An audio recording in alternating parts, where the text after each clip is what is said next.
Síntese do profeta Ezequiel, o item 21 do nosso livro, a espada do Senhor, ou a espada de Yahvé, estudando Ezequiel capítulo 21, versículos 1 a 32.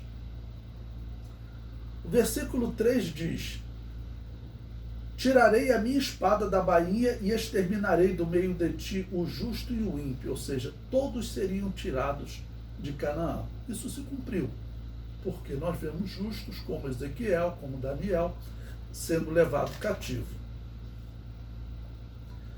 O livro comenta: este texto é de difícil interpretação. Alguns não aceitam o fato do justo ser tirado de Jerusalém.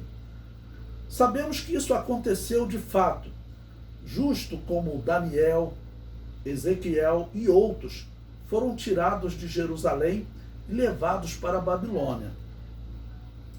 Na verdade, o justo não perdeu a comunhão com Deus, mas sofreram a punição de ficar longe de Jerusalém.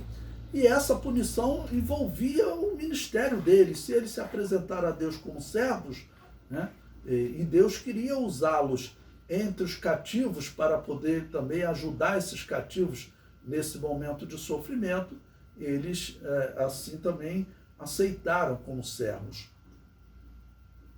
Prosseguindo, o comentário do livro diz: isso não aconteceu pelo pecado dos justos, mas sim pelo pecado dos ímpios.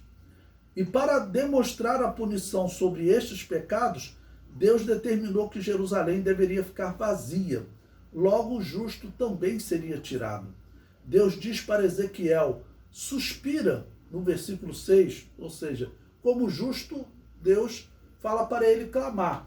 Aqueles israelitas ímpios, Deus não vai falar para eles clamarem, né? Porque Deus, vamos dizer, não iria ouvi-los, a não ser que eles se arrependessem, aí se transformariam em justos, né? Servindo a Deus corretamente, então Deus os ouviria.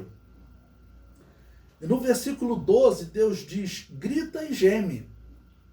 Então Deus diz para o profeta suspirar, Deus diz para o profeta gritar e gemer, e no versículo 14 diz para ele: profetiza, ou seja, cumpre a tua missão, mesmo no meio desses ímpios, né, que causaram esse teu sofrimento, né, mas continua cumprindo a sua missão. Vamos lembrar que Ezequiel, ele não conseguiu cumprir a sua missão de sacerdote. Quando ele ia começar o seu ministério sacerdotal, ele foi levado cativo. Então, mesmo ele perdendo essa oportunidade de exercer o ministério sacerdotal, o templo já nem existia mais, né, e ele estava longe do templo, também estava na Babilônia, mas ele, como homem fiel a Deus, Deus está falando com ele, transmitindo uma mensagem para esse povo, para tentar convertê-los, salvá-los daquela situação de idolatria. Infelizmente, nós estamos vendo que aquela geração não se converteu.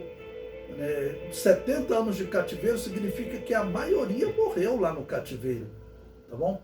O próprio Ezequiel, nós não vemos, falando de Ezequiel, depois que terminou o cativeiro. Daniel, sim, ele relata o fim do cativeiro, principalmente em Daniel capítulo 5, é a queda da Babilônia para o Império Medo-Persa.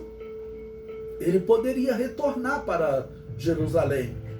Mas qual seria a idade de Daniel nesse momento? Ele estaria aí talvez com uns 85, 90 anos. Ele foi jovem para a Babilônia, então vamos considerar que ele tenha ido com 15 ou 20 anos.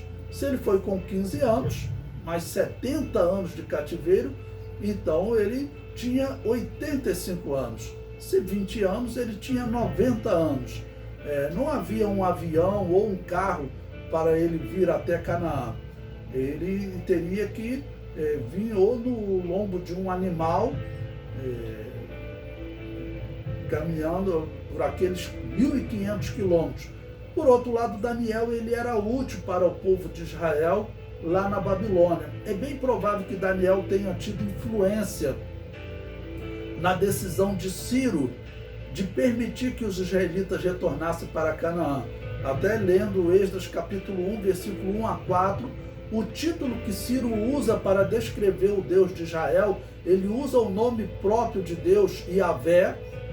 Você vai verificar lá, lendo, que você vai encontrar Senhor tudo em maiúsculo, que significa Yahvé no original hebraico.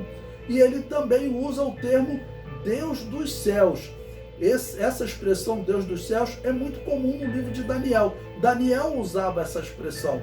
Então Daniel ele tinha uma missão na Babilônia, mesmo depois de terminado o cativeiro.